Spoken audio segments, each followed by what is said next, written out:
Hello, welcome back to my channel. I'm Christina Worcester, and today we are going to be getting into some controversial bookish topics. About 24 hours ago, I put up about 16, don't crucify me if that number is wrong, Instagram polls about some controversial bookish topics, and I will be sharing how my followers felt about them and how I feel about them. Also, if you want to follow me on Instagram, it's at Christina Worcester, Worcester.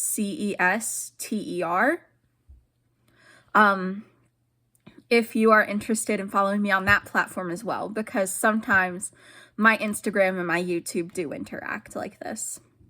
Also, shout out to Dylan Joseph and Larry, because I definitely got ideas from their videos of bookish unpopular opinions and hot takes. First up, let's talk about deckled edges. Do we love them? Do we hate them? So 36% said that they love them, 21% said that they hate them, and 43% said that they don't really care that much one way or another, or that they don't know what that means. I am among the people who honestly don't really care. Like, if you want to have deckled edges, that's great. If you don't, that's cool too. Next up, we have the book Where the Crawdads Sing. This one was inspired by my mom, who, so originally when I was coming up with the concept of this video, I made an Instagram reel and I was like, hey, share your bookish unpopular opinions with me. And my mom was the only person that did. And her unpopular opinion was that she didn't like Where the Crawdads Sing. So 36% liked it, 7% didn't like it, and 57% either had no opinion or had never read it. I have read this book actually, but it was so long ago that I genuinely do not remember like anything about it. So I voted with the no opinion crowd. Our next question is, are sprayed edges overdone? 38% said no, 31% said yes, and 31% said that they had no opinion.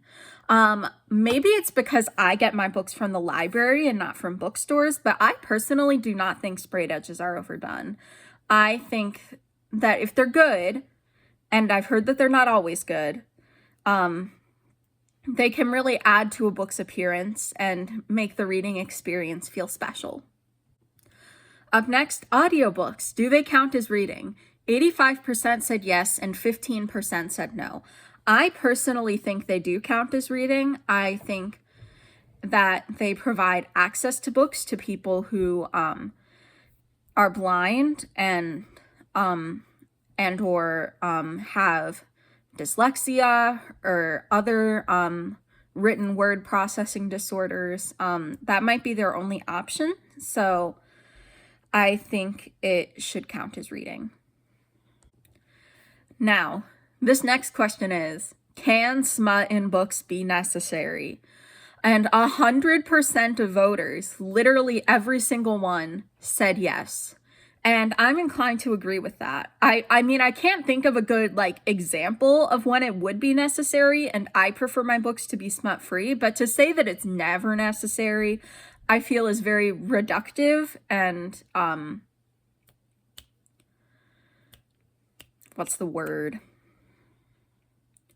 General. It's very generalized, and usually very generalized opinions are not helpful to have. Okay, next up, has book talk ruined literature? 25% said yes, 75% said no. I do not think that book talk has ruined literature. I think that, well, I'm not really on TikTok anymore, and I was never really on book talk when I was on TikTok, but the way I see it is the TikTok algorithm is very highly specific to each person that uses the app, and if you are not getting book recommendations for books that you think you would like, you can simply click the not interested button, and maybe then you will start getting books that you think you will actually like. I think that book talk and bookish social media in general has made reading accessible to a larger portion of the population, which is always a good thing. Next up is a question about POV, first person or third person. 31% said first person, 23% said third person, and 46% said that it depends or they have no opinion. I honestly think it depends. Some stories work better with the first person point of view, some stories work better with the third person point of view. It's all about each individual story and what serves the narrative.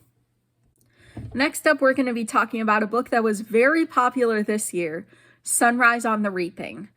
31% said they liked it, 8% said they didn't like it, and 62% had either never read it or had no opinion. I actually did like this book. It wasn't my favorite Hunger Games book. And yes, I had my qualms with it, but overall, I did enjoy it. All right, up next, do you read problematic authors? 17% said yes, 33% said no, and 50% said that there was some kind of nuance. The example I provided was only if they're dead. I personally try to stay away from authors if I know that they're super problematic, and I do not read nearly enough books by dead authors for that to be a necessary caveat for me. All right, up next, is it valid to only read romance/spicy books? 92% said yes, 8% said no. I personally think it is valid. I mean, I think it's safe to say that the vast majority of readers do have genre preferences, and I don't think that it's fair to act like an entire genre is inferior just because it is spicy most of the time. I think as long as people are reading, that is a good thing, and it should be celebrated. All right, up next, is reading performatively a thing? 69% said yes, 15% said no, and 15% didn't know what that means. And count me among that last 15% because I have never actually heard the term reading performatively explained, and I do not know what it actually means. Our next question is series or standalones? 17% said standalones, 8% said series, and 75% said it depends. And I hate to be that person who's like, oh, it depends for like every question, but it really does depend. Because like some stories, you need multiple books to tell that story. Other stories, you really only need one. All right, our next question is this. Should comic books count towards reading goals? 75% said yes, 17% said no, and 8% said that they had no opinion. I think that they should count because at the end of the day, a comic book is a thing that you read, right? It's really the same principle as a graphic novel. Just because it has illustrations doesn't mean that it's not something you read and therefore shouldn't count towards a reading goal. All right, up next, do main characters need to be likable? 8% said yes, and 92% said no. I know I am in the minority on this one, but I need my main character to like actually be likable. Not even 100% likable, just like at least 50% likable. They can make bad choices, they can say mean things, but at their core, they have to be likable, or why am I following them? It's like a story is like a road trip that you're taking. And like, I don't want to be sitting shotgun with like the most annoying driver I've ever been around. And the narrator of the story, the main character, is the driver in this analogy. Our next debate concerns pop culture references in books. 69% said that they are fine, 31% said they are cringe. I personally find them to be cringe. Even if it's something I like, the references give me the ick. Like, I was talking about with Falling Like Leaves, how many Taylor Swift references there were, and how I didn't like that. I love Taylor Swift's music. She is literally my Spotify top artist for like 3 or 4 years running. but the references still gave me the ick.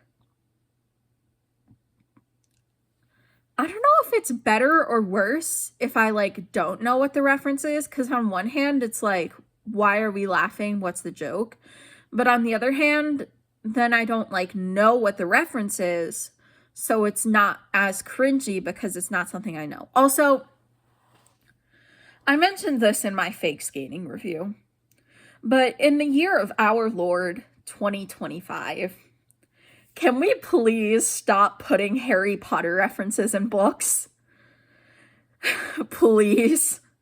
I guess this circles back to the problematic authors thing, but like, genuinely, what is the reason to be including a Harry Potter reference in your book? And last but not least, we have the question of errors in books. Do they bother you? 77% said yes, and 23% said no. Errors in books do bother me, because it's like, you're seriously telling me that neither the author, nor the editor, nor any potential beta readers caught that mistake and thought to say anything? Like, nobody? Not a single person? Okay. And that is it for this video. Thank you so much for watching. Don't forget to like, comment, and subscribe. You're the best!